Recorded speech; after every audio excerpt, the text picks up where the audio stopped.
in Richmond, Virginia.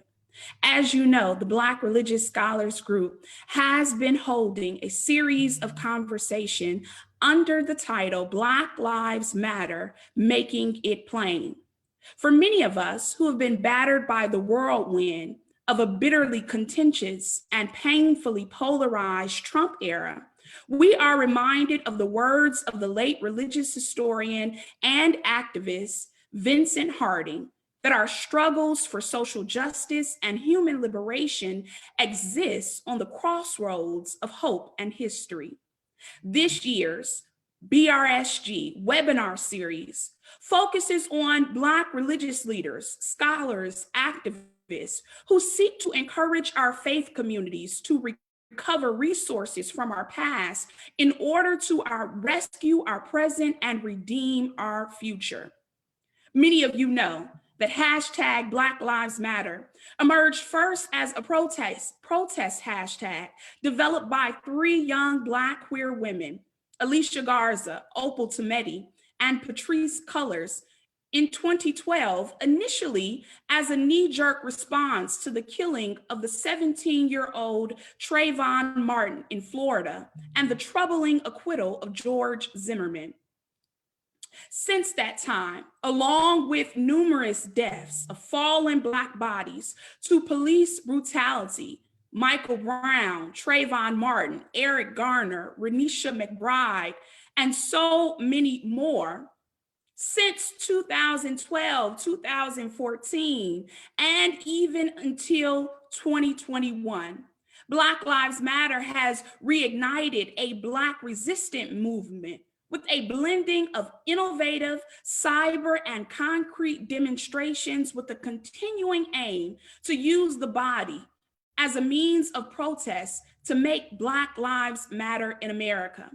Thousands of protesters and activists under the banner of Black Lives Matter have organized, galvanized, and radicalized against the ugly and terrorizing reality of Black siblings, men, women, trans, gender nonconformings, all who are facing dehumanization in life and in death. According to Leah Gunning Francis, author of Faith in Ferguson, she writes ethnographic accounts, and she says Black Lives Matter is to affirm that Black people are human beings, not simply racist stereotypes, to affirm the human dignity and value of people as equal to other people, and to challenge the hearer or reader to consider what it means to create a social order that values the lives of Black people in all of their facets of existence. Black Lives Matter, their guiding principles have centered on themes such as celebration of difference, affirmation of the LGBTQ folk and Black women, the linkage to the global concerns that are facing Black life, a recognition of collective value, intergenerational dialogue, upholding that there is loving engagement and empathy, as well as being unapologetically Black in the struggle for freedom. 2020, in the midst of multiple global pandemics, was also the summer of reckoning. It was the summer where we witnessed the shooting of Jacob Blake in Kenosha, Wisconsin, the murder of Ahmaud Arbery, the death of Breonna Taylor in Louisville, Kentucky, and the murder of George Floyd in Minneapolis, Minnesota, and many other lethal acts of police and vigilante violence just during these last 2 years alone. We can no longer sit in some state of quaint complacency and quiet complicity amidst the dual and multiple evils of systemic racism and state-sanctioned violence as growing assaults continue on the lives of people and communities of colors. We are witnessing Black Lives Matter and the larger, broader coalitions of movement for Black lives and many other motivating force as the largest, most sustained protest campaign in this nation's history. We believe, as Black religious scholars, that it is of crucial importance for those of us who are both in the academy, but also deeply concerned about the church to take a stand in solidarity with the communities that we serve. We need to affirm protesters, workers for social justice, and activists who have and continue to be crucial parts of making our communities better places to not only survive, but to also thrive. I would be remiss on a day like today to remind us that Good Friday is the recognition that Roman state or the imperial rule and the religious order of Jesus's day collided and colluded in the act of state-sanctioned violence and public execution to crucify an innocent man. In fact, James Cone reminds us, in the United States, the crucified body is the lynch body of Black people. Thus, the terrorization of Black bodies in America has been its holy grail that is sketched within the legal and moral fabric of this nation. In the face of America's domestically violent terror against Black bodies, Black freedom activists continue to offer up to America as sacred protests, emphatically declaring, "This is my body," proof that Black people too are human and that Black life is sacred. We have gathered and joined a capable and competent council of griots to join us in an important intergenerational conversation today, again on the theme, Black Lives Matter, making it plain. Our first griot is the Reverend Dr. Renita J. Weems, who is a renowned biblical scholar, an academic administrator, a writer, an ordained minister, and a public intellectual. Her scholarly insights have probed questions into modern faith, biblical texts, and the role of spirituality in everyday lives that have made her a highly sought after writer and speaker. Dr. Weems is the author of several widely acclaimed books on women's spirituality and wholeness. Just a Sister Away, I Asked for Intimacy, Showing Mary What Matters Most, and 10 Passionate Lessons from the Song of Solomon. She continues to serve as a guest speaker for numerous national gatherings of religious, civic, and sorority organizations, local churches, community-wide events, and radio and television programs. Welcome, Dr. Weems. Our second council of griot person who has joined us is the Reverend Dr. Dante D. Wright, who has served as the senior pastor of Sweet Home Baptist Church of Round Rock, Texas, affectionately known as Sweet Home, the Pinnacle of Praise. He has served in this capacity now for over 16 years. After his collegiate football career ended, Dr. Wright began his coaching career as the wide receiver coach at Hofstra University, at University of North Texas, at Northwestern State University, and Arkansas State University. Although coaching was his passion, his call to the gospel ministry proved even more powerful. Taking a giant leap of faith, he resigned from Arkansas State University in order to pursue the ultimate call on his life and to surrender to full-time ministry. This has led him to pursue and equip himself academically to do the work of ministry, earning multiple degrees in Christian leadership, a Master of Divinity, a Doctor of Ministry, a Master of Theology, and most recently, the Doctor of Philosophy and Biblical Studies with an emphasis in homiletics. Welcome, Dr. Wright. We are also joined by the Reverend Dr. Nichelle R. Guidry, who is the Dean of the Chapel and the Director of the Wisdom Center at Spelman College in Atlanta, Georgia. She is a spiritual daughter, a New Creation Christian Fellowship, where the Bishop David Michael Copeland and the Reverend Dr. Claudette Copeland are her pastors, and where she was ordained into ministry in 2010. A graduate of Clark Atlanta, Yale University, as well as Garrett Evangelical Theological Seminary, where she earned the Doctor of Philosophy degree in the area of liturgical studies with a concentration in homiletics. She is the creator of She Preaches and the host of the Modern Faith podcast. Welcome, Dean Nichelle Guidry. And finally, our fourth panelist who has joined this council of griots is the Reverend Dr. Starsky Wilson, who is the president and CEO of the Children's Defense Fund. He is a pastor, a philanthropist, an activist who is pursuing God's vision of community marked by justice, peace, and love. He is the board chair for the National Committee for Responsive Philanthropy and the vice chair of the Forum for Theological Exploration. In his previous capacities, he has served as president and CEO of the Deaconess Foundation. Under his leadership, he was able to establish the Deaconess Center for Child Well-Being, a 21,000 square foot community action tank.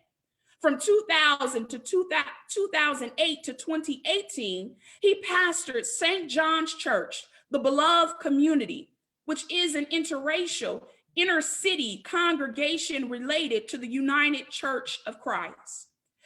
After the police killing of Michael Brown Jr., Dr. Wilson's leadership, under his leadership, the church hosted the Black Lives Matter Freedom Ride to Ferguson and served as the welcome center for the Ferguson October. Dr. Wilson is an accomplished thinker, earning a bachelor's degree in political science, a master of divinity, a doctor of ministry from Duke University. For his public theology, he has been awarded the Doctor of Public Service as well as the Doctor of Divinity degrees at St. Louis University and at Eden Theological Seminary. Welcome to Dr. Wilson. We will begin our conversation this afternoon with Dr. Weems, who will give us opening remarks, then Dr. Wright, and then Dean Guidry, as well as Dr. Wilson. Welcome, Dr. Weems.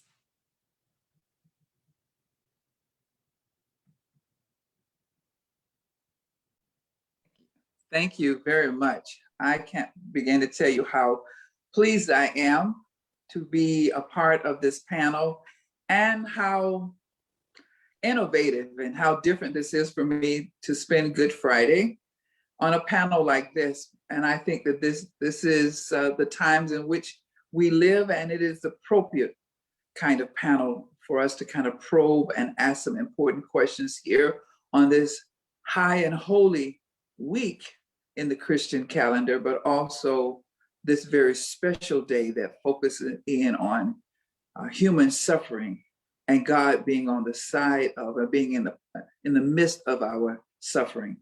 So thank you to BRSG for this invitation, and Reverend Melanie Jones, thank you so very much for that warm introduction. I appreciate, let me get to my remarks. I appreciate the fact that part of the invitation said, jump in where you get in where you jump in.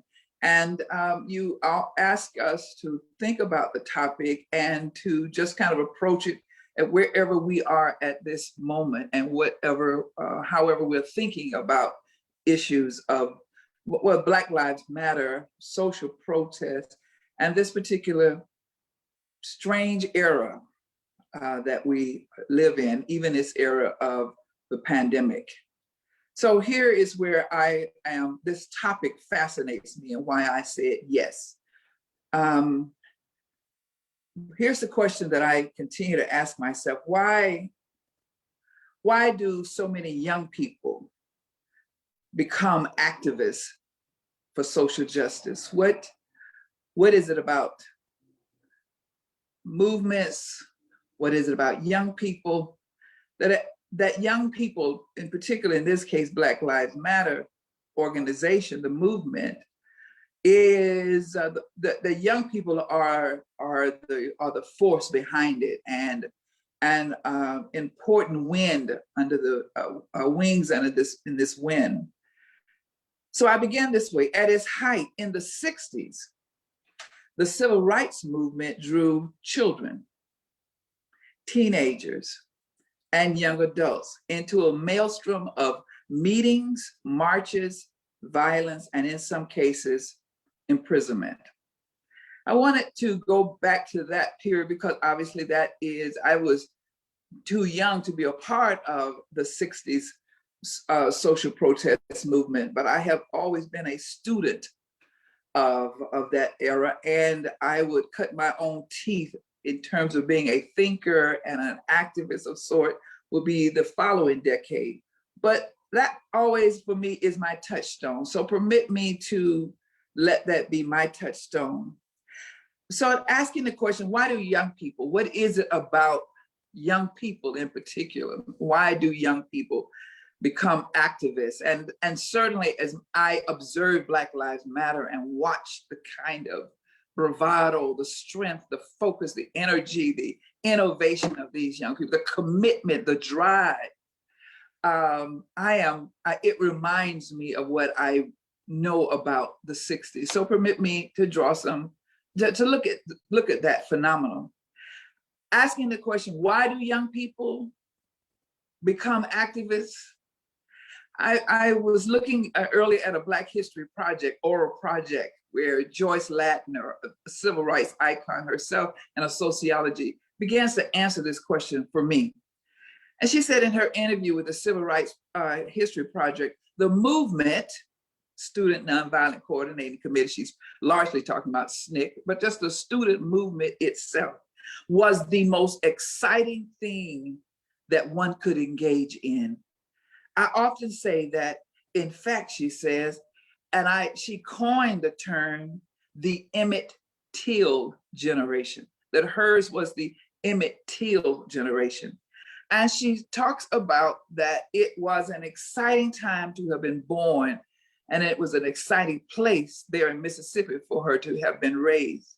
So here's my comment. Every generation has its Emmett Till moment, its tipping point, its boiling point, its groundswell of moral outrage at some injustice in society, some inequity, some unfairness, some gross wrong, some epic crime, some atrocious evil. Every generation has its Emmett Till moment. And it is a confluence of a number of things, a confluence of some particular racial, economic, political, social factors that come together, along with, in addition, a confluence of factors like race and economics and politics and social and the social fabric of our lives. But they come together with an intersection of a number of systemic injustices that all act as a clarion call for action. And it is my point here. It is, and what fascinates me is that it is often young people who are at the forefront of these movements. Joyce Latner says, how did we do what we did in the 60s? She says, we were her generation, that generation, there are parallels, and I'm trying to talk about some of those parallels between that movement and this movement, and the Black Lives Matter movement, is that young people who found themselves exposed to and who witnessed so much violence, so much killing, so much discrimination, and so much evil that things reached a tipping point for them. Trayvon Martin for the Black Lives Matter was killed. Michael Brown, Walter Scott, Tamir Rice, Eric Garner, Breonna Taylor, Laquan McDonald, Philando Castile, and countless others before and afterwards, and far too many Black lives that have taken that we cannot even mention. It became a tipping point. They found themselves at a tipping point. And not only that, you're talking about the Emmett Till, you're talking about the bombing of the 16th Avenue Baptist Church, you're talking about the murder of Medgar Evers, you're talking about ongoing discrimination and inequity in the school system and in transport and in the public transportation system, and the ongoing lynching of Black people and discrimination in workplace. A tipping point. What is it? Every generation has its Emmett Till moment. To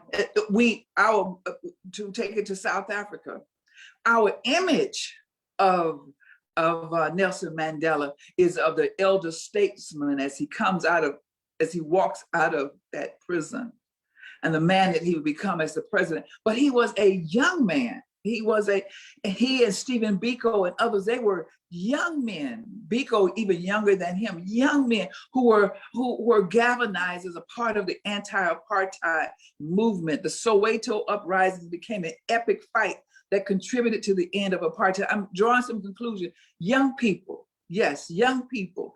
The Student Nonviolent Coordinating Committee, the Black Panther Party, founded by college students, Bobby Seale and Huey Newton in October of 1966, there in Oakland, California. I'll even say the Tiananmen Square, 1989, the protest was precipitated by the death of pro-reform communist General Secretary. I find it fascinating that young people are always at the helm.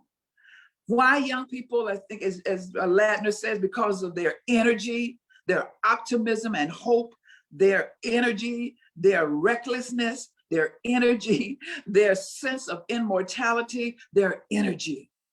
So I close with a couple of comments.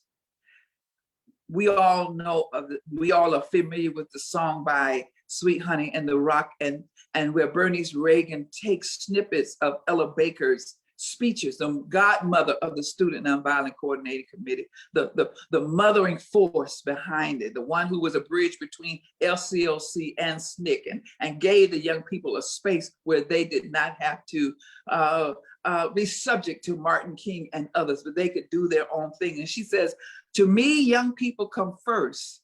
They have the courage where we failed. And if I can shed some light as they carry us, young people, carry us through the gale.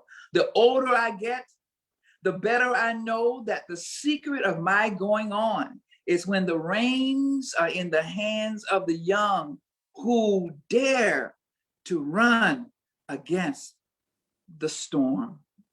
Finally, I said earlier that Black Lives Matter, like SNCC, were both movements that are a testament to the courage and energy and optimism of young people. But it is also a testament. Black Lives Matter is also a testament and stands on the shoulder of this one reality, and that is the enduring reality of evil. It is a testament to the enthusiasm and the courage, the bravery, and the risk-taking of young people. But it is also a statement, as I close, about the enduring reality of evil. Evil, inhumane injustice, evil, crimes against humanity, evil, galling and indefensible inequities. It is because evil does not die. Evil people and evil institutions and evil systems that we have and need Black Lives Matter. And it is a statement that our children each generation will have its Emmett Till, its Trayvon Martin, its Sandra Bland, its George Floyd moment, because we wrestle not against flesh and blood, but against rulers of darkness in high places. Thank you.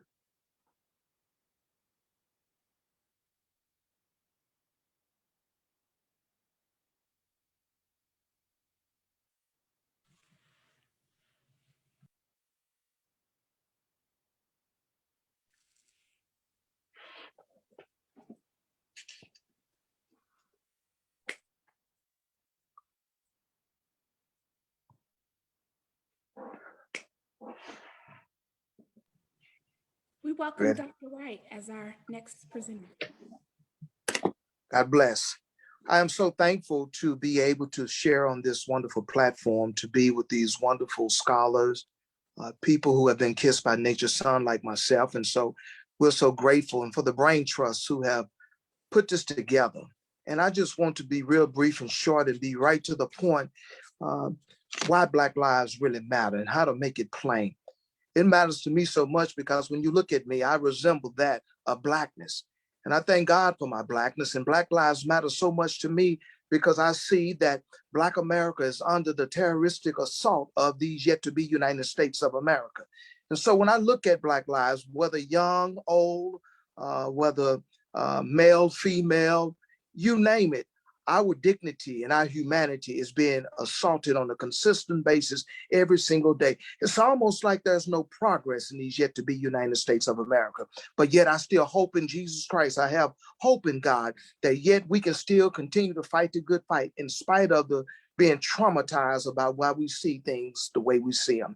And so when I look at Black Lives Matter, I'm so grateful for the young folks that they have the moral courage and the dignity and the boldness to stand forth to the evil power of this day. And they're standing there, standing with great boldness and declaring that what is evil, and they're standing on the side of right. And so I want to be on the side of right with our young people who are speaking out boldly. And so I want to be on the side of right. But something else, when I look at it from the perspective of my vocation as a pastor, as well as being a professor, teaching, preaching. And so I have my foot in two worlds, one world in the foot of the academy, another world in the foot of the church. And so I've always said it matters to me because I want to be an advocate for our young people, an advocate. How can I be an advocate for our young people when Black Lives Matter? Well, in our church, if you ever enter the Sweet Home, the Pinnacle of Praise, you will discover that there is no identity crisis of who we are. We are unapologetically Black as an African-American church, and you will see through our church an art museum that depicts the greatness of Black folks throughout history. And we do that for a reason. We want to remind people who have been kissed by God, who have been created in the Imago Dei, that because you're dark and because someone will make you feel less than by saying that you're dark and you don't belong, or come with erroneous biblical interpretation about God's word that Black folks are less than. We want to always keep at the forefront of our people that Jesus Christ is the center of everything that we do, and yet that we are his people created in his Imago Dei. So yet we give this image that Black folks matter. And so another thing that as an advocate, as a church, one of the things that I've done in our church to let you know that Black lives matter and Black folks matter to me more than anything in the world is the fact that we have that entrepreneur spirit in our church. Entrepreneur spirit. What do you mean by that? When you walk into the Pinnacle of Praise on any given day, you will hear, you would be able to smell hair being pressed, or you may smell perm going on. You will see a barber cutting hair. You will see little babies crying. You will see a defensive driving school. We have all these businesses and they are Black owned. These folks will not be able to afford to rent space in the Austin area because it's so high. So as a Black church, we decided that we just not going to come to church every day and worship, jump up and just pray, but we're going to make God's house a place that Black folks can start their own business. Black folks can worship. So it's a one-stop shop. Black folks can learn how to do defensive driving. So yes, Black lives matter. It matters so much that I'm an advocate to open up doors that Black entrepreneurs can get their start and do their thing, make their money, and we can keep all that money among us as Black folks. Black lives matter, just not from the spiritual aspect, but from the economic aspect. And so on the flip side, my other avenue of the life that I live, I'm a professor. I work at a predominantly white institution. And my job, even though it doesn't say on my job description, I live it out daily. I am hired to be an agitator and an advocate for young folks. An agitator. What do you mean by being an agitator? Well, I'm the only one in that building who is Black. And so I make sure that the voices of Black folks, that literature of Black folks, that the thought of Black folks is always at the forefront. Don't create a syllabus nowhere in that institution without checking with me about What can Black folks learn from this class? Where's their material? When are more Black people coming? And so I try to be an agitator for young Black folks to let them know that they need not only come to school to have intercultural competency, to learn their being, but also they have to learn what white folks want them to learn. And so I challenge the white folks, you now need to learn intercultural competency. You need to learn the rich history of Black America, as well as the fact, keep your history, but learn our history so you can know how to better educate us. And so I'm an agitator and an advocate for our young folks, that I will speak up, speak out, and let the power that be know that I'm not here to be just some dark, shiny face to be able to help you meet your quota. I'm here to make sure that Black folks have a voice,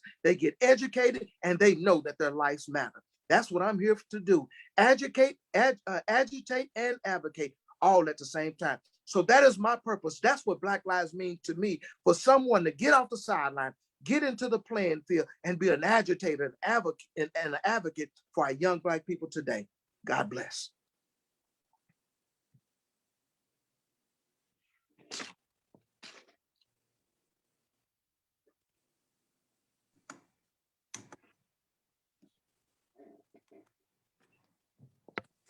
All right. Good afternoon to all of my colleagues and friends and peers, and most certainly to the elders and sages that are in the room. And thank you to BRSG, to Vanderbilt for curating this space, this entire series, and to my good sister Melanie for moderating our time today. I did prepare some thoughts for this afternoon, so I'll begin here. As I prepared my thoughts for today, I reviewed the focus of this webinar series, and I was drawn to this line. This year's BRSG webinar series will focus on how Black religious leaders, scholars, and activists seek to encourage our faith communities to recover the resources from our past in order to rescue our present and redeem our future. This line inspired me to begin with a story. I believe it was my junior year of college at Clark Atlanta University when I cross-registered for a course at Spelman College. This year, the year right before that, I had declared a dual major in religious studies and mass media arts. And I knew that I loved God. I knew I loved God, and I knew that I was interested in why the practice of religion was so important to Black people. I'd grown up in multiple churches all my life, Baptist churches, Catholic churches, non-denominational churches. And I knew that I was discerning call to something deeper. This particular course that I cross-registered for at Spelman was simply called Black Theology. And it was taught by Dr. Cecil Cone. And anyone who knew our great ancestor, Dr. Cone, knew that this man was charismatic. He had this beautiful salt and pepper afro and this beard before beard gang was a thing. And he would walk with a staff and a stack of books, and he was just brilliant. And whenever he would walk into the lecture hall, he would greet the class and acknowledge that we were here, that we were in the room, that we were present, that we were together. And then he would begin his lectures. And Dr. Cone had this way of lecturing to where he didn't have a note in front of him. He didn't have a PowerPoint. He didn't go through all of that. He simply spoke. He spoke out of his heart space. He spoke out of his brilliance, and he had a living, dynamic library and bibliography inside of the repository of his memory, to where he could call page numbers and paragraphs of text. And it would be mesmerizing to watch this man live out his life's calling in the classroom setting. Halfway through that semester, we had just gotten done reading White Woman's Christ, Black Woman's Jesus by Jacqueline Grant. And even though I had been raised in many churches over the course of my lifetime, I had never read or witnessed ministry, womanist theology. This was my introduction to womanist theology in this undergraduate course at Spelman. And I wrote this paper in response to the book based on what I understood of it. The following week after I turned in the paper, Dr. Cohn said to me in class, "Sister Guidry, I need to see you in my office after class today. We need to discuss your paper." Immediately, I was flushed with the feeling of anxiety and fear of what the brilliant Dr. Cecil Cohn was going to say about my paper. I avoided him for about 2 weeks until one day in class, I was walking out and he said, "Sister Guidry, you never came to see me. You never came to see me, Sister Guidry." And we had a very brief conversation. And in it, I remember saying, "I'm so nervous about what you're going to say about my paper, Dr. Cohn. I'm so nervous." And he said, "Well, I don't need a lot of your time. Please walk with me to my office." When we got into Dr. Cohn's office, he did something very pastoral. The first thing he said, "I had something I wanted to tell you about your paper, but first things first, we need to talk about what this fear is about, of what I'm going to say about your paper." And I didn't have the language at the time, but I went on to understand that I had a case of imposter syndrome, that surely this brilliant man could not think that my work was even in the ballpark of brilliant. And he talked to me about, where does that voice come from? Where do those ideas come from, Sister Guidry? And, he prompted me to begin to do some serious inner work around my sense of who I was in the world as a Black woman. And he segued into the conversation about my paper, and he said, "And I can see why this book was so important to you." And he got the gist from my paper that this was groundbreaking to me. And what he said to me, the thing that I wanted to convey to you, I think I wanted to say to you, Sister Guidry, is what he always would say is, "I believe that you're called. I believe that you have a unique calling on your life, and you certainly have a gift, and you should go on to graduate theological studies." And at the time, I was discerning a call to ministry.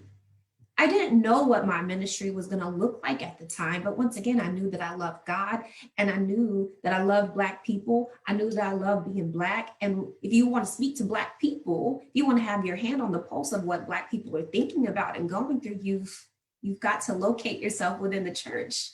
At least that's what I thought at the time. And so that word of confirmation and that word of "I see you" was pivotal at that time in my life.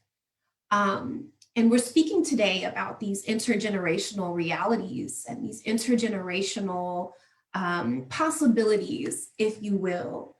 And as I reflect on that conversation with Dr. Cohn, I do recognize that was a pivotal moment, but I also recognize that he was one of several voices that were operating in a divinely curated ecosystem of support.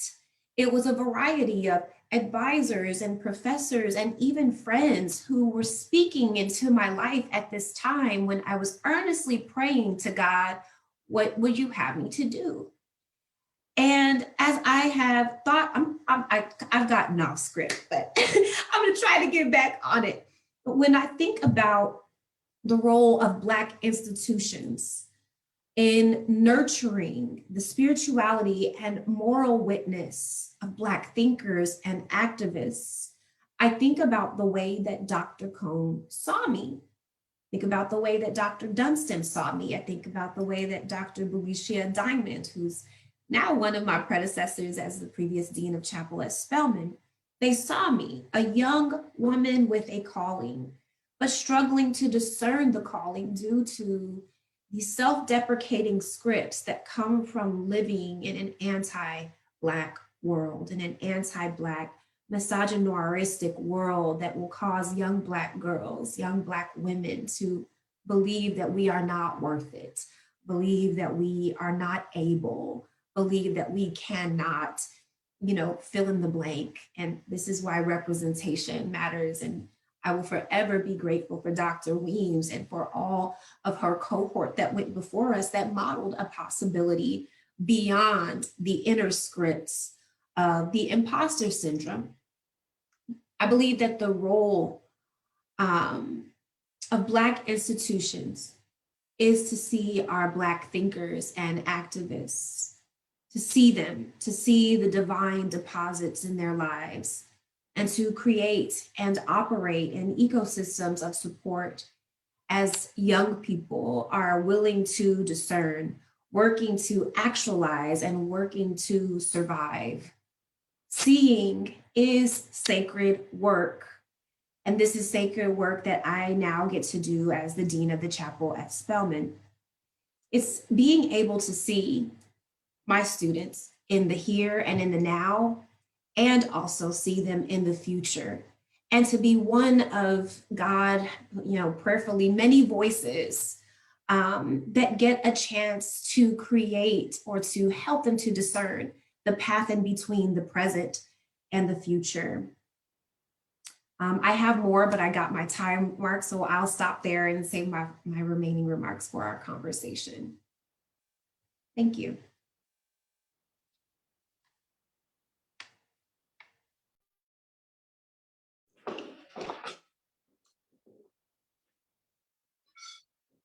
I would have gladly given my time, yielded my time to my dear sister, Dr. Guitry.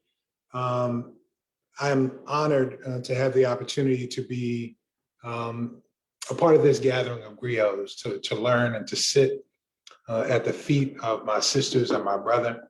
I'm grateful to the Black Religious Scholars Group, to Vanderbilt, to you, Reverend Jones, for the opportunity to sit and be in this space of reflection in this moment in time, especially here on Good Friday. I bring greetings from Washington, D.C., and on behalf of the Children's Defense Fund, and very specifically also as placeholder for and with responsibility to amplify the voices of the 73 million children of America, the 30 million under the age of 25, the most diverse generation in American history who call us forth into this moment. I want to ground myself in the freedom of this forum, as Dr. Weems has noted, gives us the opportunity to do some things we may not do on Good Friday otherwise, but I want to ground in scripture in a way that in this hour we normally wouldn't. We'd be in another place in scripture as it relates to Good Friday, but I want to come to this place that happens early in the morning on Good Friday and just lift a couple of texts in the interest of framing my few moments of comments. The 15th chapter of Mark's gospel, there around the 20th verse or so, this element of the story of this most solemn day in the Christian tradition is noted. After mocking him, they stripped him of the purple cloak and put his own clothes on him. Then they led him out to crucify him. They compelled a passerby who was coming from the country to carry his cross. It was Simon of Cyrene, the father of Alexander and Rufus. As I consider the Black Lives Matter movement in this moment, with the desire to make it plain what our intergenerational commitments are, I wonder today what it means when a Black body has been or is being crucified, as our Black Messiah was being crucified. What it means for us as Black people to stand to carry the cross. What does it mean to carry the cross? This is what it seems to me has been the work of the response of the movement for Black lives to the loss of a Trayvon Martin, to the loss in my own experience in life in St. Louis, to the loss of Michael Brown Jr., to the loss of Breonna Taylor. It is an effort and an instance of seeking to live out the vocational responsibility to carry the cross for those who have been and are being crucified. And we as church in this moment, especially as church, as those who are committed to faith traditions and religious traditions, have unique responsibility and obligation in this moment to recall those who have carried the cross before.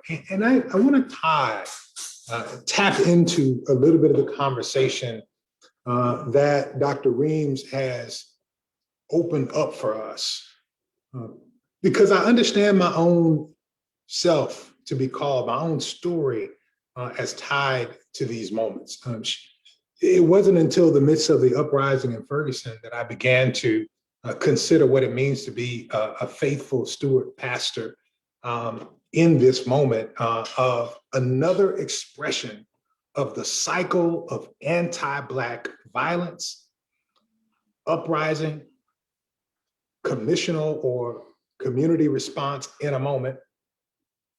This cycle that has been going on for centuries in our country of the falling of a Black body to the state, the uprising of a people, the organizing for a moment, the civic response of a commission. I began to wonder, what is a faithful reaction and response? What does it mean to carry the cross as a person of faith, as a leader of faith, as one with responsibility and privilege? What does it mean to be faithful to that moment? And as I began to wrestle, I, as Dr. Weems noted, was first taken to the conversations we often go to, the contemporary civil rights movement, which Reverend James Lawson would suggest operated from 1953 to 1973.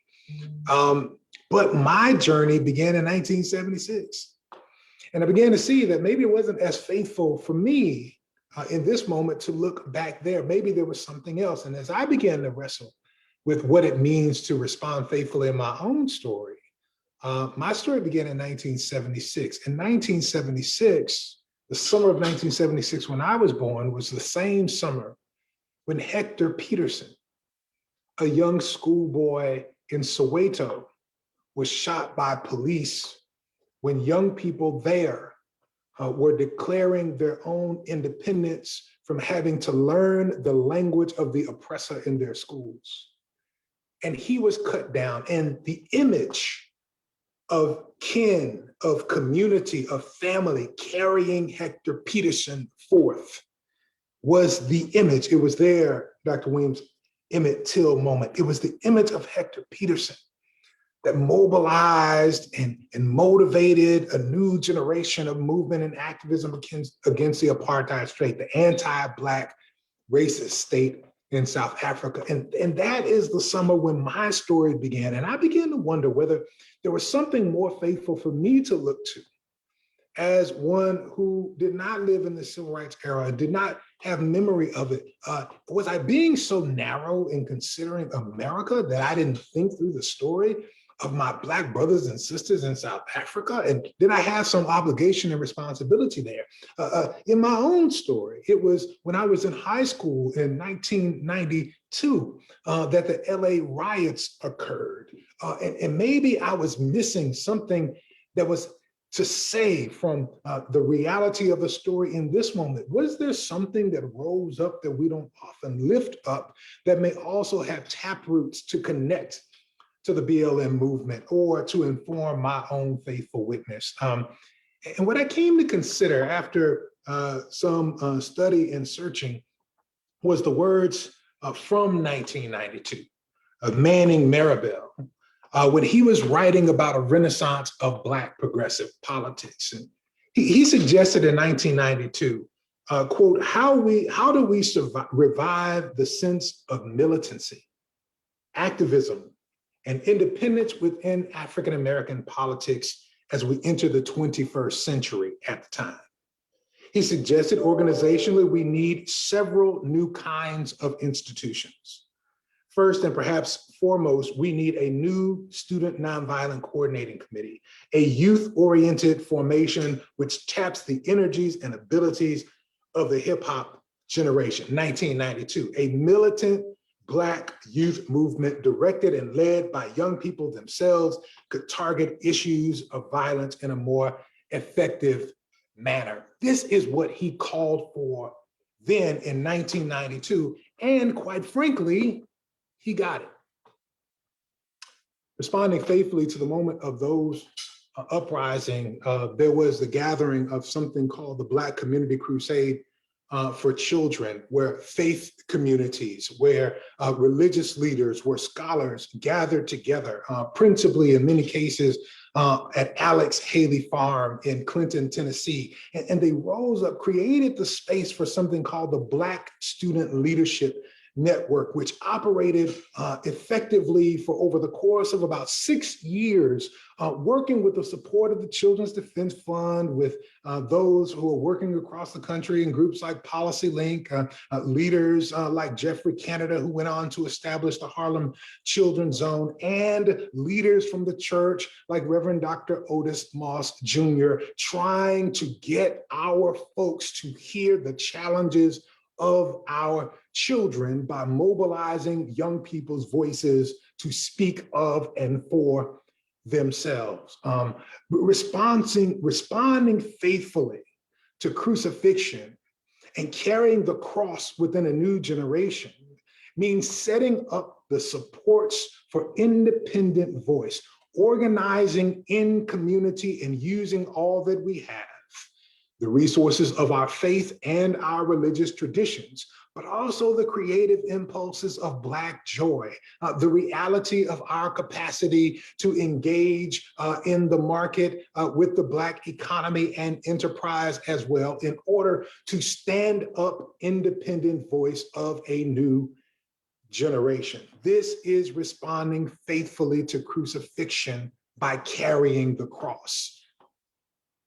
That movement that began 30 years ago then produced last week the first Black female mayor, the Black woman who is now mayor of Boston, Massachusetts. Kim Janey was among those first in that group in the Black Student Leadership Network. The challenge, of course, came when the young people, when what the students wanted rubbed up against what institutional authority within the Black community wanted. And the students in mass walked away, and that generation between the civil rights generation and this one for BLM, in many ways, while they stayed together, did not stay connected with us, so that this uprising happened even before. Perhaps BLM, while everything happens in God's time, was a little late because we didn't nurture the generation that came before. And perhaps this is the open question, and BLM represents a new opportunity for us as people of faith to support independently the voices of young people to speak for and of themselves. The question is, will we be faithful on this Good Friday and those that come after to doing the work of picking up and carrying the cross for a generation that's being crucified? This is our call and our question. I look forward to discussing it with each of you.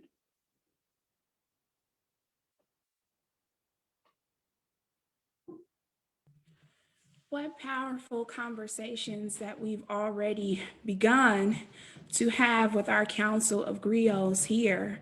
And as we raise these questions and concerns from many different generational perspectives, but also different orientations in terms of our social locations, I think it's important for us to level set, right? That when we talk about Black Lives Matter, making it plain, this is not to support any particular group, but this is a recognition that there is a movement that is happening that represents a multiplicity of organizations, groups, and activists, as well as thinkers, scholars, leaders that are really engaged in reminding America, reminding this world that Black lives certainly do matter.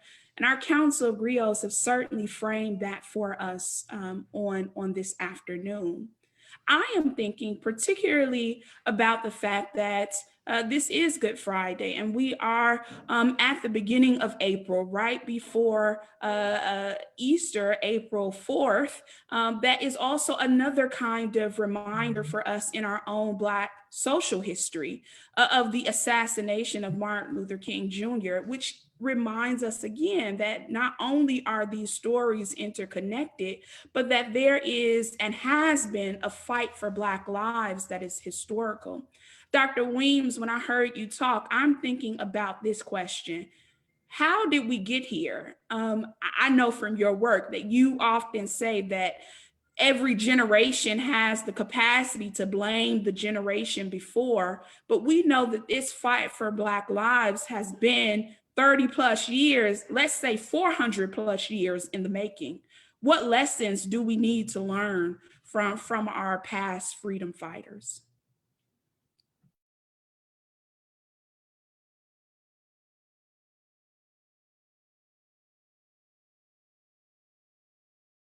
Unmute.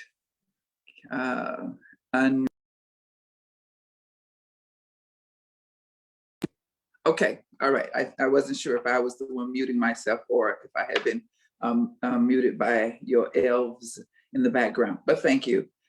Yes, it is there's a song that I like to hear from time to time, and it's by, I don't even remember I don't remember this song. Well, I slightly remember, but I never paid attention to it.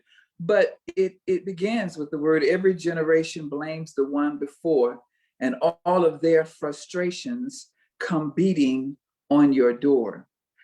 And I think I was, my attempt, my talk was an effort to say that we continually need Black Lives Matter and organizations like Black Lives Matter, because every generation has its tipping point, and every generation has its George Floyd moment, its Emmett Till moment, its 16th Avenue Baptist Church moment, which is a testament not only to the Black Lives Matter and their energy, their focus, their militancy, their commitment, but it is also a testament to the enduring reality of Reverend Jones of evil. That evil, and you're an ethicist, so you probably could help me out more than I can help you out in answering this question. I know we're focusing on Black Lives Matter, and I know we're focusing on the violence to Black bodies and the reality that Black people and Black lives matter and have dignity. But I'm also want to step back and say, it is here on Good Friday, it is also about evil, that there's the ongoing cycle of evil that every generation is called upon to address. That every generation must find its own raison d'etre, its reason for being, what it is called to do. And I think that we draw on the lessons of the past, which is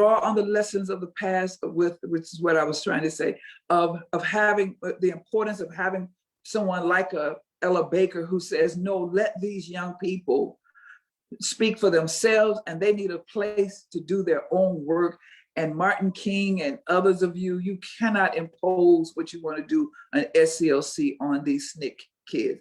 Let them run their own organization and be willing to accept their stinging critique of the older generation. And I think that's one of the most, that too is the second lesson. So the evil is ever present.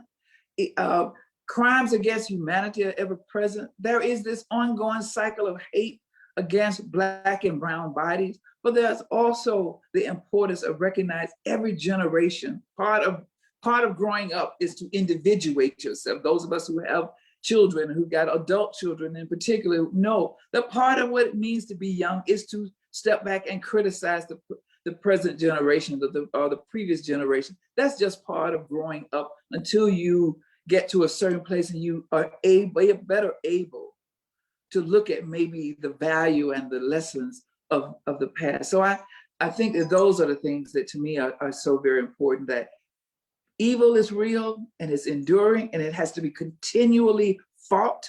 And there's no such thing as a win over evil. There is a containment, there is an addressing of it, there's a challenging of it. But I'm not convinced that there is a winning over, you just win over this generation of its evil, but it comes back. And it's also the importance, the lessons of letting young people find their way and accepting their stinging critique as well, because young people one day will no longer be young, they will be older, and they will be the ones who will be critiqued. I hope that's helpful. It is. It is. In the context of not only our communities, but I'm also thinking of our faith communities and seeing this movement to also be nurtured, or even in conversation, not necessarily nurtured, but in conversation with our religious leaders. Dr. Wright, I'm thinking about how does the movement for Black lives, how should it shift or radicalize our preaching and public proclamation in the church? Great. That's a great question. It is amazing. You ask, how does it shift or how does it radicalize our preaching of the gospel, preaching of the good news? It's amazing that the Black Lives Matter has actually made us to go back to revisit what we should have been doing in the first place. When I make that argument from the fact that during the civil rights era, when Rosa Parks sat down so King could stand up, you would see from the African-American pulpit that we were very conscious of what was going on. We had the Bible in one hand, and in the other hand, we was reading what was going on in the culture at that particular time. And so Black Lives Matter were things that has been happening. We have now seen that it's pushing us back to our prophetic voices, to our prophetic witness.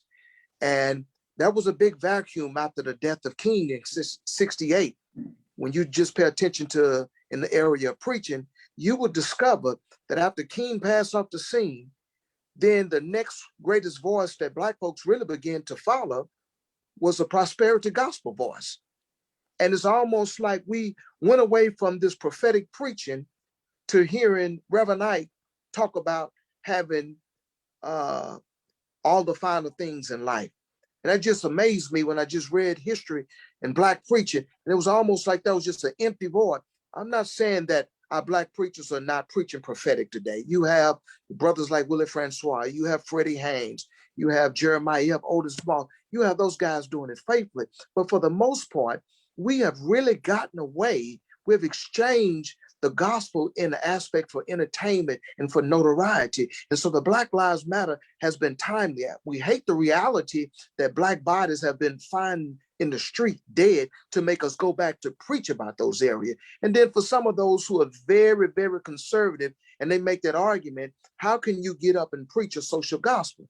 Well, then I make that kickback and I make that argument is that when I look at my Bible and when I study the life of Jesus Christ, on side one of my Bible, in the teaching of Jesus Christ, side one, Jesus preached for spiritual transformation. On side two, Jesus preached for social transformation. I don't know how one can proclaim the good news of Jesus Christ without proclaiming for spiritual transformation as well as social transformation. That's why I see in America so often, you look at the fact that we will come and say, oh, I love God so much. Yes, I see your spiritual transformation. That is vertical. But to let me know that other people's lives really matter to you, in particular Black life, I want to look at your horizontal relationship. Do you love your neighbor as yourself? And so one of the areas that we're going to have to get back to is to get back to our social preaching, to be conscious with our social gospel preaching. Yes, we want spiritual transformation, but more than anything on earth, we also want to see social transformation. I don't believe in that theology that when we preach that we're going to look at the eschatology, that we're going to have this greater life once we leave here. No, I believe that when we preach the gospel and we preach it for social transformation, we can enjoy heaven right here on earth. And so I believe that Black Lives Matter, the young people, have helped us to redirect our ship, to put it back into the biblical text, and that we can develop more Amos, more Jeremiah, more Isaiahs, that we will use our prophetic voice to speak to this injustice in this world. And that's my belief, that in the area of our preaching, Black Lives Matters has made us to go back to relook, refocus, to get back on the right course of prophetic preaching. I'm reminded here from Reverend Donna Van Hook that April is also SNCC's anniversary, and we know its formative leader was Ella Baker, who was able to lead the students at Shaw University in the 60s. I mean, we can point to the student sit-ins in Nashville, or even the students who were protesting at Kent University that formed what we know to be Black History Month. I mean, so much has happened in terms of radicalizing and developing thinkers who ultimately become our leaders for the future right on college campuses. I'm thinking of you, Dean Guidry, who is there on Spelman, the home of Stacey Abrams and many of the thinkers that we see and leaders that we see now. But you have the glorious task of cultivating and nurturing the spirituality and moral witness of many of those students in their formation.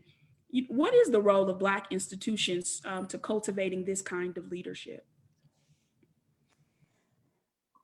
You know, Melanie, one of the things that I thought about when I saw this question is when I first got my position, I wrote an email to my seminary advisor, Dr. Towns, and I said, "You're the dean of Vanderbilt Divinity School. Like, what does it mean to be a dean?"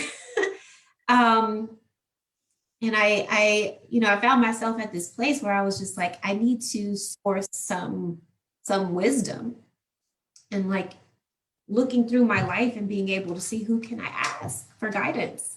And I remember this email in particular because Dean Towns wrote back and she said, in your role, one of the most important things that you'll be able to offer is presence, your presence of heart, the presence of mind to your congregation, for all intents and purposes, as they're living into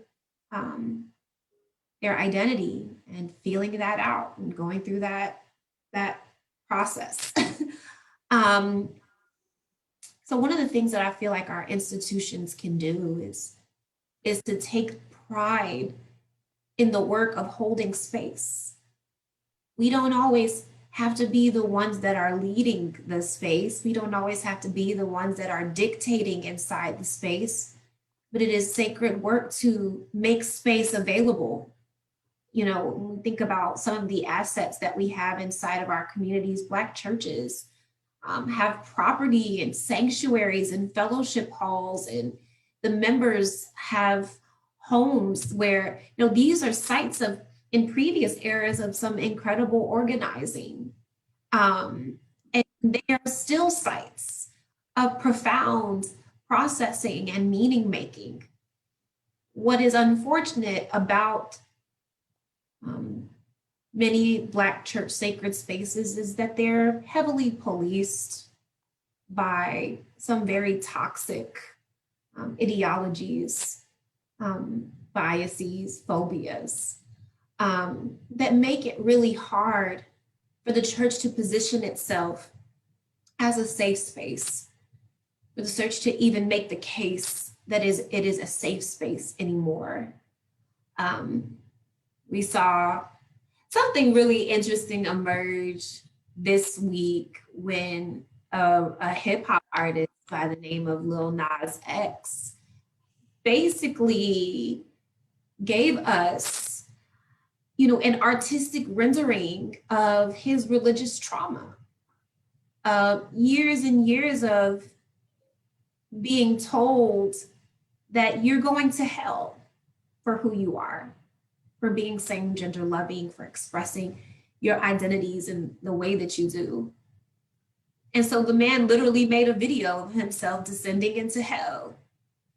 And when the church failed to hold the space and to recognize it as an opportunity to hold serious conversation about where we've gone wrong and what we must do to move forward in a good direction, many church people, I don't want to say the church, but many church people who are loud and use their platforms for hatred,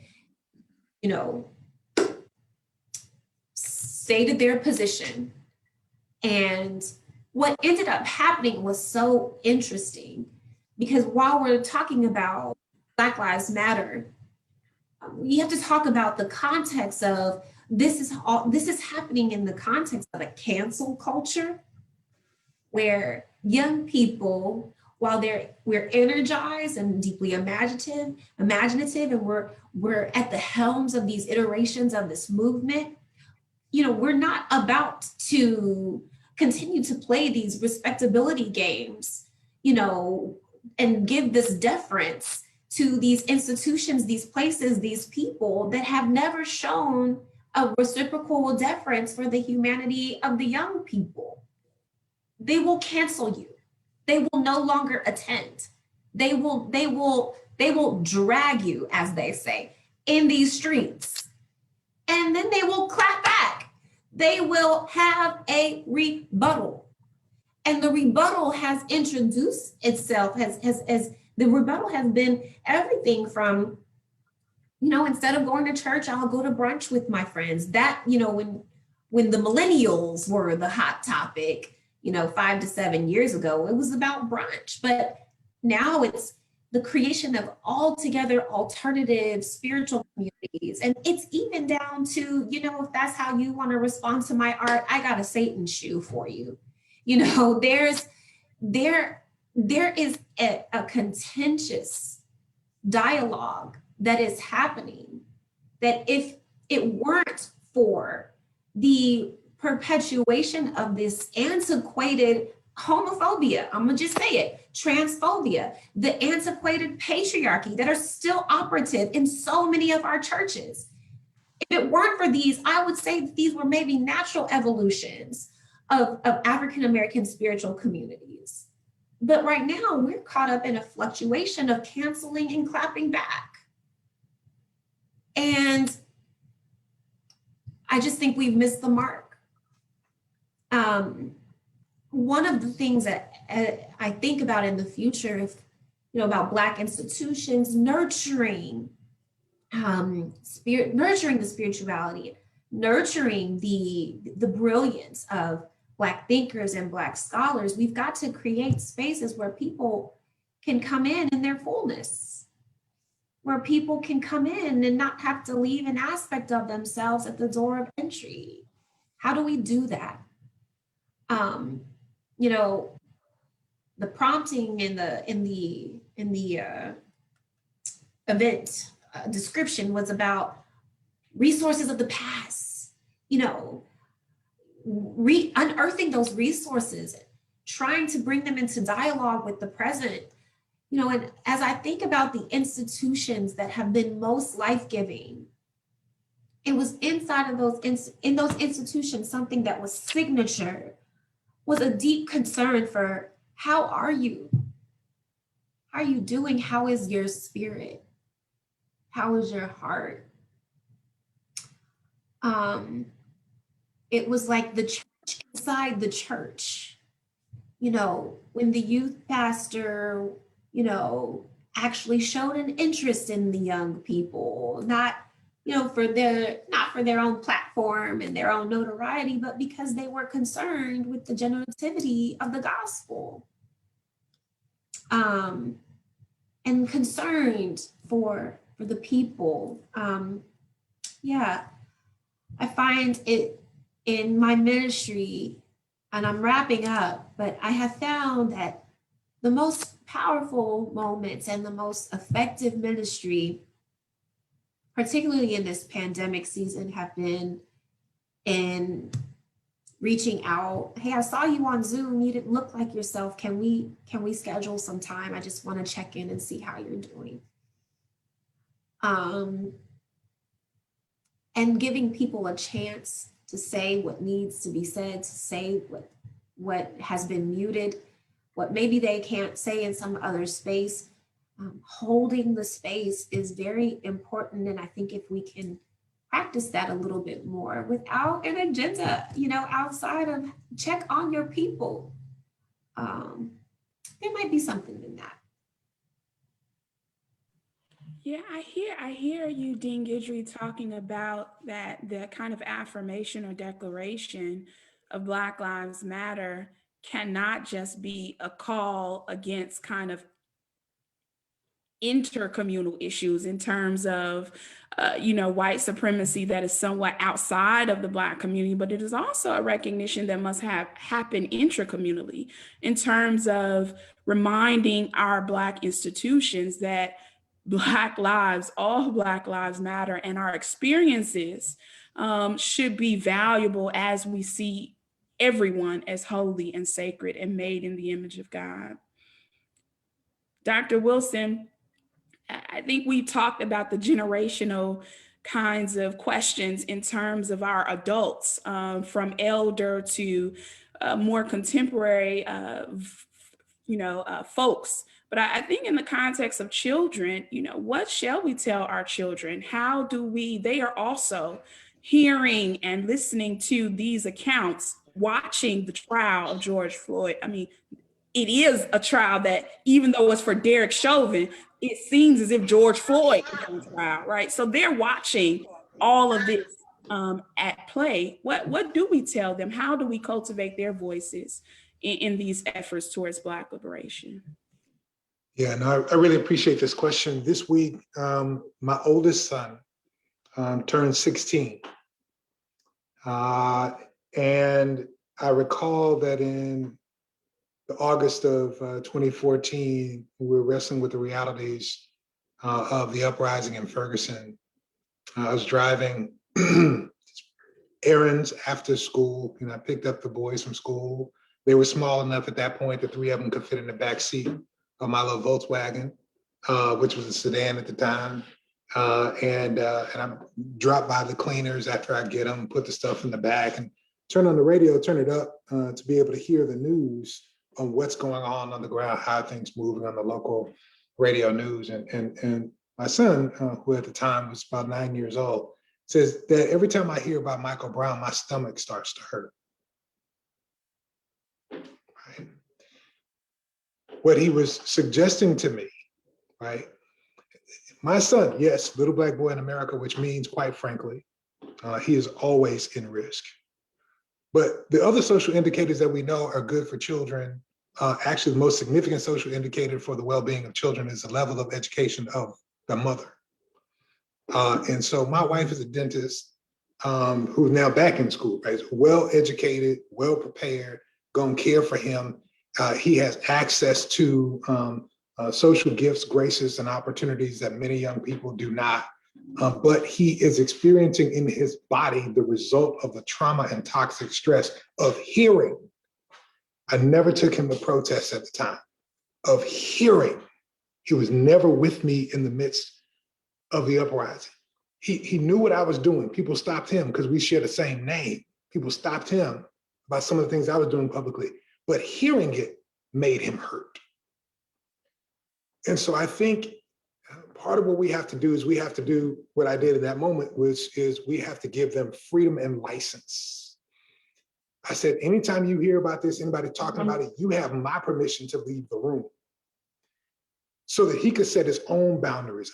It's not that I don't want him to hear it, but if he can't handle it, he needs to be able to move. He needs freedom to be able to stand in his own agency and set his own boundaries. And so part of what we've got to tell them is that you get to set boundaries for yourself and your body and stand in your own agency. The other thing that was a more simple answer before I was going to tell that story was we got to tell them the truth. I was once corrected by one of my elders and mentors. His name is Mike Brown. Who? Mike. His name is Mike Jones. Who? Mike Jones. But he's a political leader in St. Louis and served for many years in elective office. And he heard me giving a talk one time in St. Louis talking about why I do this work. And you know, I was doing the work at the time, fighting in Ferguson, working at Deaconess Foundation, investing in child well-being, supporting people who are doing organizing. And I said I do it so my sons don't have to struggle. And he heard me give a talk, and I was on a wide publication, and he brought me over. We were talking after them, checking on how things going. And he said, you know, that was a good talk you gave. That was good. That was good. I said, thank you. You know, it felt good. You know, there's an elder affirming what I did, you know, da, da, da, da. And he said, except that last part. I said, well, what was up the last part? And I didn't know what it was, because all I hear right now is I messed up. He said that part about doing it so your kids don't have to.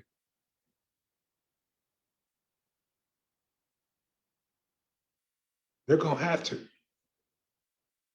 So don't set them up for failure by suggesting that you're fighting battles on their behalf, like they won't have to struggle after you. You tell them the truth.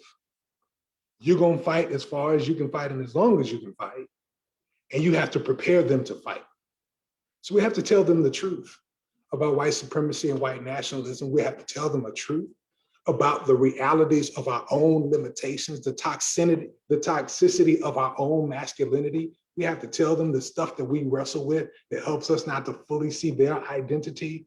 We have to tell them that when people come looking, and I'm talking about my Black boys now, I got to tell my daughter different stuff, but I got to tell them that one of the reasons why the church missed the moment in the movement is because they were looking for somebody kind of like me, young-ish at the time, dark suit, usually a white shirt and a tie, closely coiffed hair. People were looking for Martin Luther King so they couldn't see Patrice Cullors, who, by the way, I love.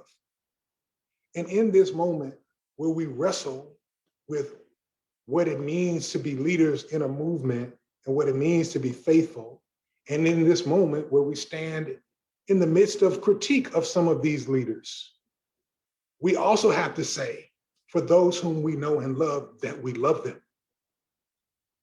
And we have to honor our relationships with them, care for them, pray for them, provide them counsel and support, and not leave them out. You know, one of the greatest gifts for me in the context of the scriptures is this idea that, you know, it wasn't all written at the same time. John's gospel, that last chapter was kind of a community add-on. This idea, because when you go to the end of, I think it was the 20th chapter, it's a nice, neat bow. You know, Jesus did many other things, but these are written down so that you might believe and believe, have joy in that. Like that's a nice, neat ending. But then there's this other chapter. Like, why did it start again? Because some people got left out and some questions happened. And one of the things that you needed the 21st chapter to do was to redeem Peter. Peter had become so important to the people that a closed off ending that didn't redeem his story and his narrative would have left out one of the most critical voices for the building of the future of the faith community. And so we can't cancel them. We got to write a new chapter to graft them back into the story. And so if Peter denied thrice, or if Patrice did something that people got an issue with, then we got to create new opportunities to graft her back into the narrative. And if people got challenges with what, we got to ask real questions.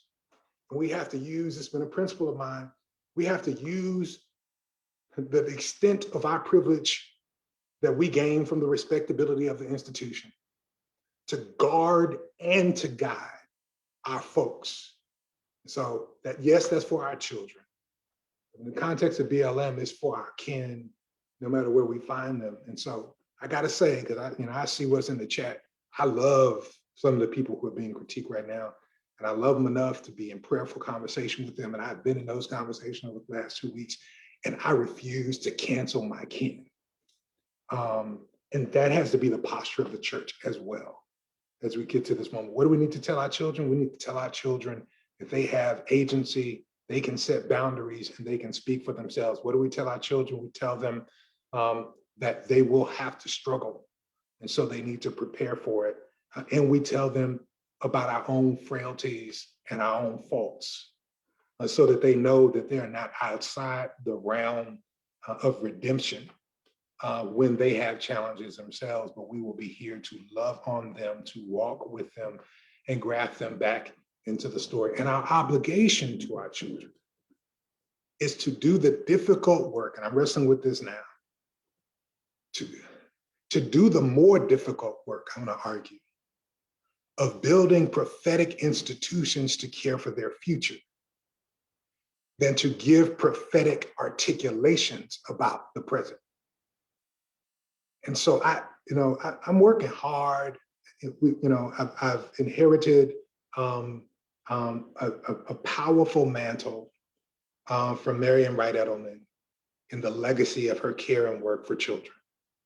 And the most difficult thing that I feel an obligation to do, but I feel a sense of God's presence and preparation over the course of the years, is to help manifest an expression of a prophetic institution for our time. And the great gift and grace for me, one of the reasons I remember, as I noted before, that Reverend Jim Lawson establishes the Civil Rights Movement from 1953 to 1973, because that's the year the Children's Defense Fund was started. Marian Wright Edelman was the public policy director for the Poor People's Campaign with King.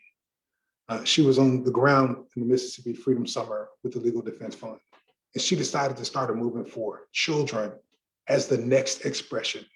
And it is not lost on me that the leadership of this institution that was grounded at the end of the Civil Rights Movement has transitioned in the middle of the Black Lives Matter movement. And it is an institution that is built for children. And so I think part of our work is going to be thinking about how we apply the theological principles that we have studied, the faith-filled principles that we apply for our own journeys, to the institutions that we inherit, and how we rebuild and reframe them so that they might be as prophetic as we in 7 Last Word services ever said, Good Friday. As much as we try to be prophetic, how can we build these institutions to be prophetic? Because they will be what is left and will last to care for our children. I resonate with that so deeply in terms of thinking about how do we care for our children by thinking about the future of these institutions and speaking to the care of that future in our leadership and in our coalition building. I think what all of you have raised, and particularly you, Dr. Wilson, in terms of sitting with the tension, I think Good Friday makes space for us to sit with the tension of our movements, to ask questions to our leaders, but also to see these tensions as strides to ultimately, if there's no controversy, then there is no growth, right? If there is no pushback and push and pull, then there is nothing that we're moving towards. And so I am sitting with that tension on this Good Friday. One of the questions in the chat today is, some folks are confused about the organization of BLM and the movement for Black Lives. On the latter, when we talk about the movement, this is for any of our panelists to jump in. How does this movement reflect the Jesus movement? And the Jesus movement versus our kind of constructs in terms of organized religion, but more so, how does the movement for Black Lives really reflect the Jesus movement that we're thinking about, particularly on this day?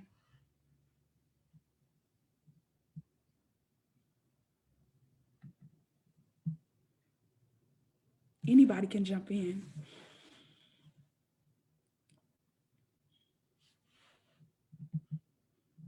I'm not sure if I get the question, Reverend Melanie, but I think it goes back to something in fact, you were the one who said in the very beginning when you set up this particular panel, and when you quoted Cone and about that original lynching, that crucifixion itself was the original lynching, the original murder, assassination of a Black body, Black and brown body. of a Black man, of an Afro-Asiatic man. And that somehow or another, I mean, I think that that is the most obvious answer to this, that Black Lives Matter and even our Christian resources, to use the language for this panel, that they are already right, that they are not inherently inimitable to one another. You know, they are not enemies of one another. Perhaps we have not done a good job of translating the gospel for the younger generation, but they are not inherently enemies of one another. Freedom movements, period. And I want to go back to freedom movements, and especially even here in the West. I appreciate something that one of my colleagues at Vanderbilt, Mary Ann Tarver, used to always say.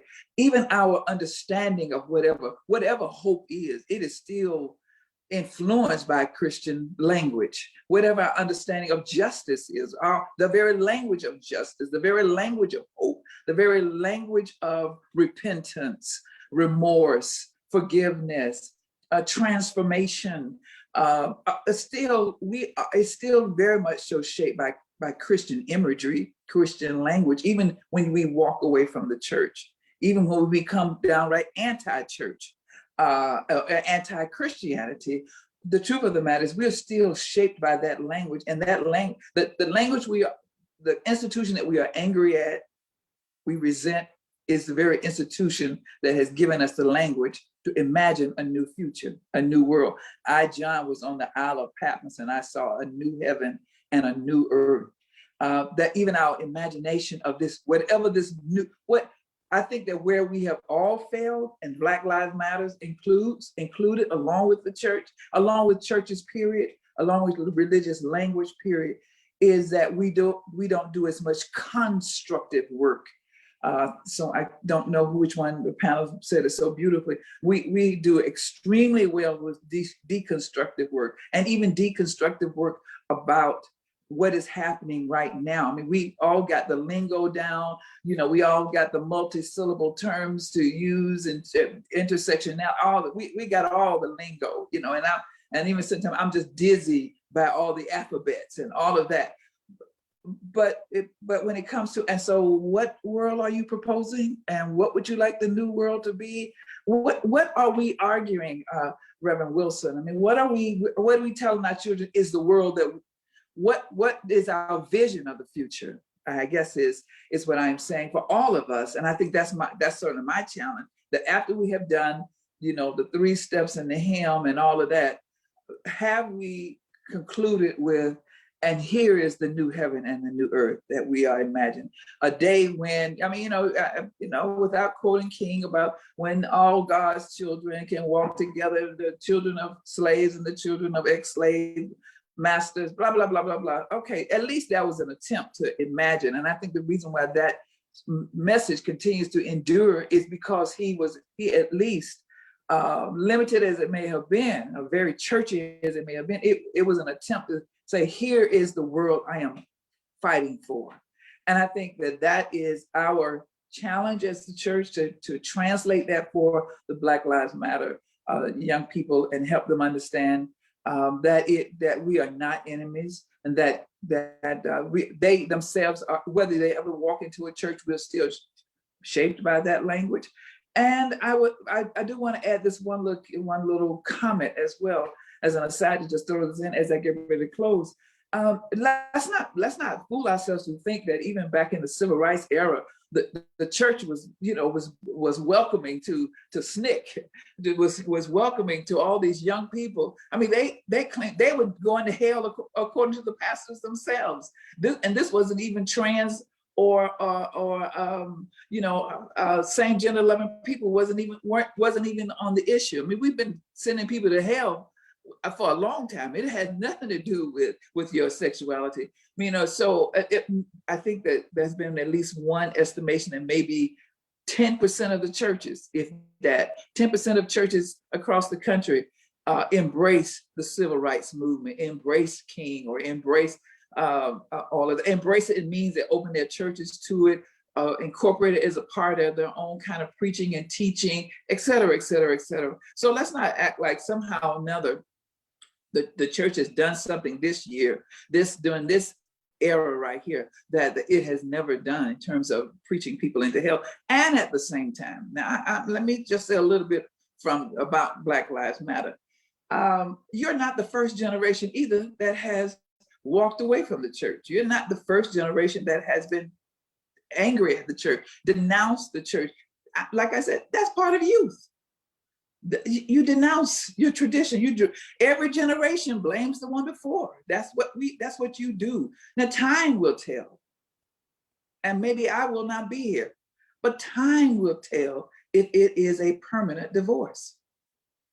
Because life happens, cancer comes, divorce comes, unemployment comes, the death of a child comes, all of that. But where is your hope? Where do you get your energy, your hope? Once you hit a certain age, it's like, that's fine, denounce this church, denounce Black preachers, all of that is right. They have been wrong and toxic. But when life comes, you're gonna need an anchor. You're gonna need something larger than your Black Lives Matter rhetoric. You're gonna need something eternal and larger to get through the other struggle that Wilson was talking about. And that is just the darn struggle of life itself when it comes crashing down on you. And where do you find your hope? And I think that too is an important part for us to say here on Good Friday, that somehow or another we believe in a resurrecting power of eternal hope and the promise that God is with us, and that something larger is shaping all of us, and that there is a larger force that we can call on when we as Prathia Hall Wynn used to say, when we're in this low land of sorrow. When you're in this low land of sorrow, you're gonna need more than some alphabets to live on. You're gonna need a rock that is higher than you.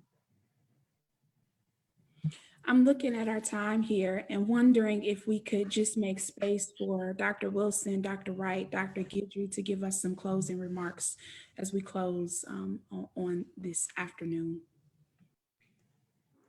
Sure. My remarks will be just briefly in responding to the last question. One of the things that I feel like I find as a thread between movements is that there are these actions and iterations of and expressions of the movement that are popularized, such as protests, such as shut it down, such as, back, 5 years ago, we were doing these die-ins, these sort of like very powerful optics. But then there is this work that's happening in the backgrounds of the movement that is actually the force that sustains the work that is seen. Not long after Michael Brown Jr. was gunned down, there was some footage released in Chicago of a young man named Laquan McDonald, who was gunned down in Chicago, and it came out, and when it came out, it had happened, I think, more than a year prior to. And when this footage was released, the city erupted, and there were a lot of protests, and we were very active in the streets. But some of the most powerful moments I remember in that season were the breathing circles that took place, and a lot of the healing spaces that were created for protesters and activists to come and recalibrate spiritually. I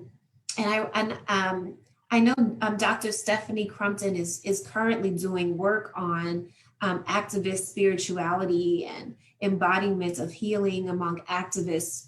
And I really want and I desire in our future to hear those stories more of what those behind closed door communal practices of restoring the spirit, so the movement could go on. And I think about the movement of Jesus, right? And how there are stories and witnesses inside of the text that Jesus was pretty adamant about his boundaries and his rest when he needed it. But we don't hear a lot of sermons about those moments. We don't hear a lot about Jesus who, was like, I'm not worried about this storm. I'm trying to get some sleep, There are narratives throughout the text, the sacred texts, about varying figures stealing away. And I think one of the gifts that Black Lives Matter has given us is that we are now starting to have some destigmatizing conversation around Black mental health, the need for rest, sort of the role of ritual, and sort of the things that the church have given to us that we may have inherited from the church that have been good for the soul.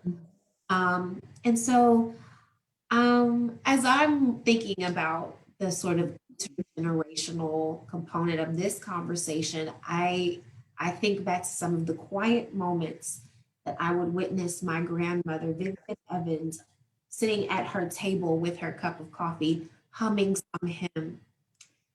And I think about the simplicity of that ritual.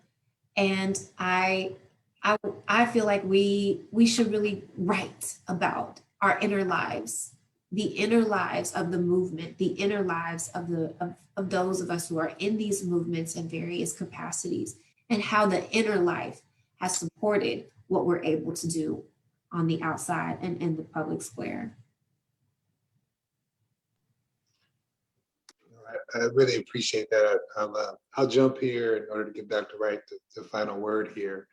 I wanted to, I guess I'm staying in this frame of my own vocation to note that there are some things we should not believe or note or accept in broad brush, like this separation between the church and the movement for Black lives.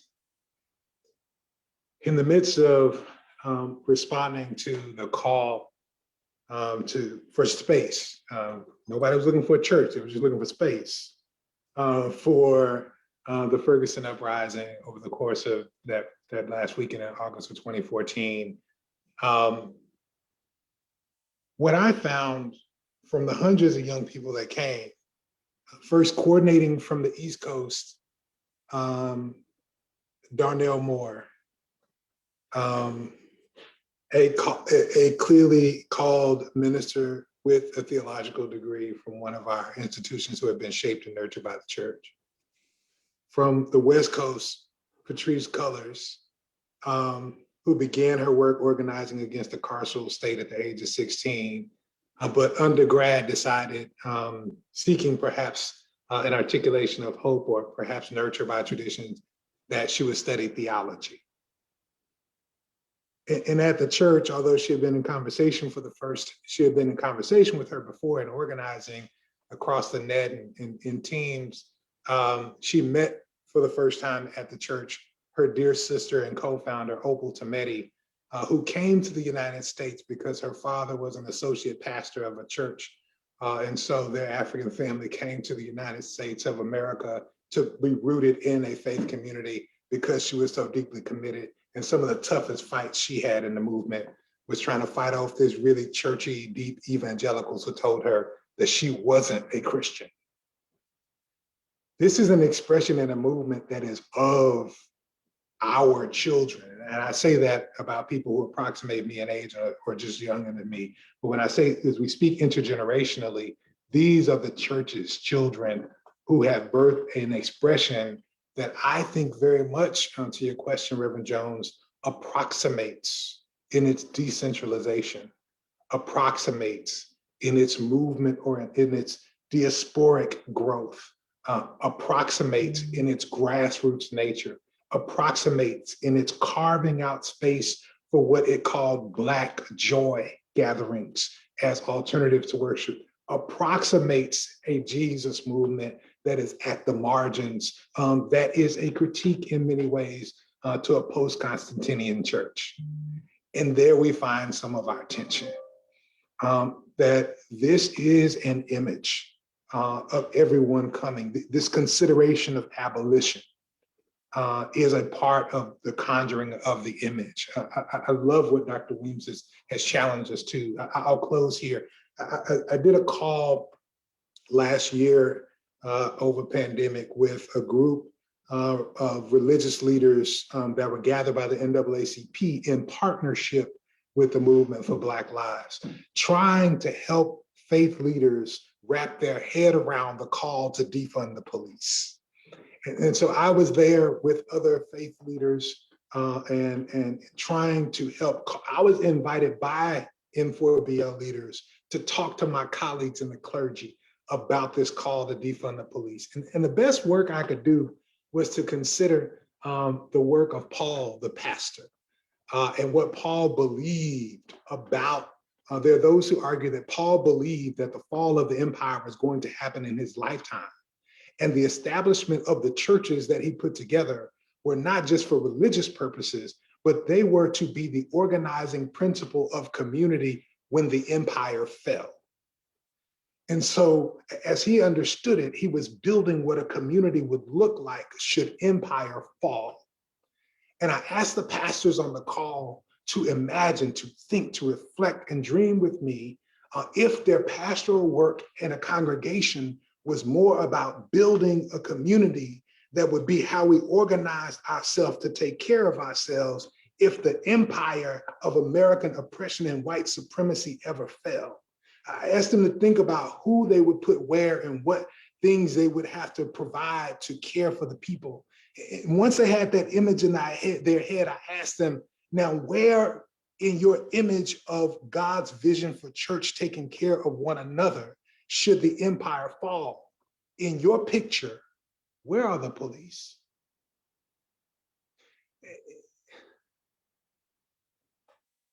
It was an attempt to get them to see a vision of abolition that came from a more creative place outside the church than we could see for ourselves. But once we get into reimagining what it means to live out our vocations in service of the visionary aspect of what Dr. Weems has pointed us back to, right? What is the vision we are fighting for? Then we may be able to see things through their eyes or catch a glimpse of the things that they have already seen. A new world where we are not policed in the way that we were on slave patrols.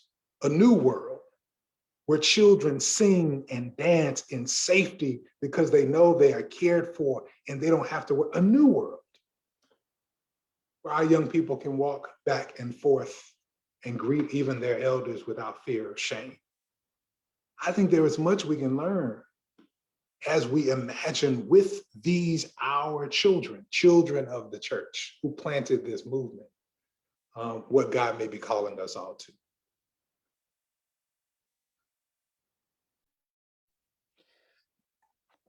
We're so grateful for just this awesome opportunity to be able to discuss and dialogue on these most important issues.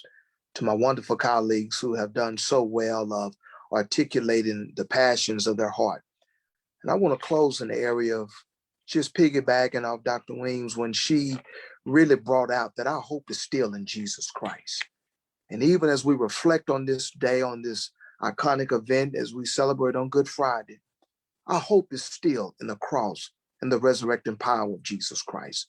No matter what movement it is, Black Lives Movement, whether it's civil rights, God, Jesus, through Jesus Christ, is still the ultimate answer for our calamity. And I want to close by just quoting what Combs reminds us. Combs said this: the cross of Jesus is what empowered Black Christians to believe, ultimately, that they would not be defeated by the troubles of the world, no matter how great and painful their suffering. That is a friendly reminder. We have overcome slavery. We've overcome and dealt with Jim Crow and Jane Crow. We're still overcoming racism. We've overcome lynching. And there'll be many more troubles in our way. But we anchor our hope in nothing else but Jesus Christ. We know that we can win. Whether it's Black lives, whether we talk about blue lives, at the end of the day, it is the work of the cross through Jesus Christ that gives us hope to move forward, that we can look the enemy in his face to know that you can never defeat me because I have a Savior who's behind me. And so we thank God for each and every one of you. Celebrate this wonderful day for what this day means, because this day has brought all of us new life and a new meaning, that we can walk with a sense of hope and dignity that we are somebody in Christ Jesus.